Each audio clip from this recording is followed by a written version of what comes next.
The morning had barely settled in when Mara Thompson pushed open the door of River and Rye Cafe, a place she'd been trying to make a part of her new routine. She had moved to this small Washington town only 3 weeks ago, hoping for a fresh start. New job, new people, new peace. But simple moments still carried the heaviest weight. Being deaf wasn't the struggle, people's reactions were. Today, the cafe was packed.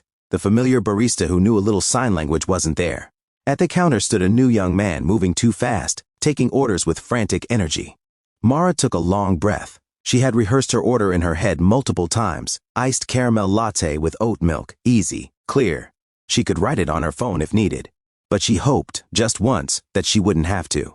As the line moved, she felt the same anxiety creeping in. The subtle stares, the impatience behind her, the pressure to communicate in a world where her words could not be heard.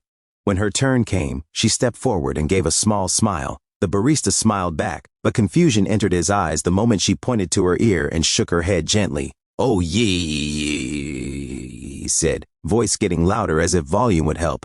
"You want coffee?" he mimed, drinking, awkwardly and loudly. Mara tried signing slowly, "I'm deaf. Medium iced caramel latte," but he couldn't follow. People behind her shifted. Someone sighed. Her heart tightened. She quickly pulled out her phone, fingers trembling as she began typing her order. But before she could finish, the barista looked over her shoulder and called, "Next customer?" That single moment hit her like ice.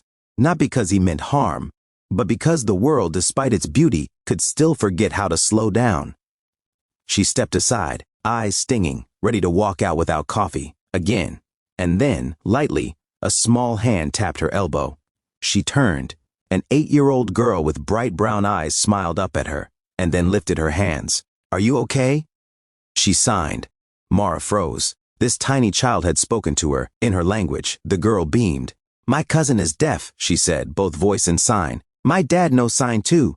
She tugged her father forward.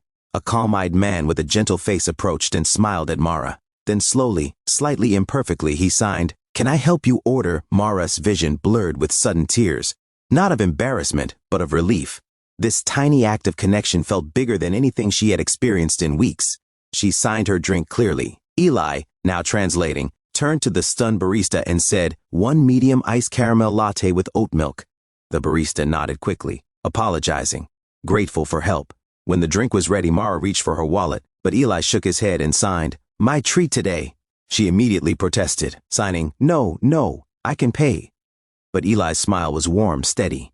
"You made our morning brighter," he signed. Before Mara could respond, the little girl, Willow, leaned forward and whispered, "You're really brave." And pretty.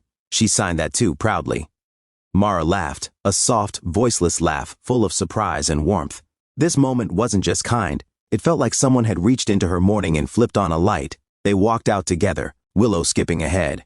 Eli slowed his pace to match Mara's. New in town, he signed, mixing a few signs with gestures. "Yes," she signed, still figuring things out. Eli nodded. "You're doing great." The sentence, simple as it was, steadied something inside her. Before leaving, Willow hugged her legs and waved wildly. "Bye, Mara," she signed in huge, enthusiastic handshakes, and just like that, they disappeared into their day, leaving Mara with a coffee and a warmth she couldn't quite name. The next morning, she returned to the cafe with more confidence than she'd expected. She didn't see Eli or Willow, but the barista greeted her with a note. "A man and little girl asked me to give this to you," he said. Inside was a handwritten message. "You matter in every space you enter. Thank you for letting us be part of your day." Eli and Willow below it. A tiny doodle of 2 hands signing friend Mara pressed the note to her chest as emotions rose again, this time softer, fuller.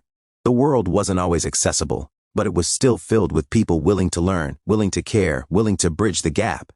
Eli's simple gesture, just signing a few words, had reminded her of something she desperately needed. She was not alone. And kindness didn't have to be big to be life-changing. Sometimes all it took was a child's small hand signing, a father stepping forward, a stranger choosing compassion over convenience. That morning, Mara walked to her new job with a steady confidence, her heart lighter than it had been in years, not because her struggles disappeared, but because someone, in a random cafe on a random morning, had seen her, really seen her. And that one moment changed everything.